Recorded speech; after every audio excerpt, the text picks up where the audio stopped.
या गौरीचं सजावटीचं काम वाटतं चुटकीचं, पण नाही बरं का. तर राम राम मंडळी, आज आपल्याला गौरीचे छत आणि बाकी लाइटिंग करायचं होतं.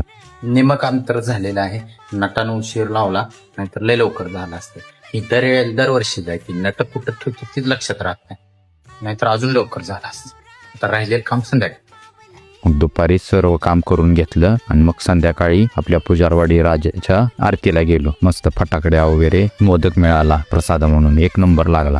सगळी सजावट केली ती, लाईट जोडून शूटिंग करावं म्हणलं, पण वस्तीवरची लाईट गेली आणि व्हिडिओ हे सगळं करण्या नादात उशीर झाला ना, त्यामुळं आता व्हिडिओ करायचा आहे, पण काय करणार आता, लाईट गेली. आणि अशी नाही, वस्तीवरची सगळीच लाईट गेली. मग काय नाही, आपण बघू उद्या आपण भेटू आता उद्या. राम राम.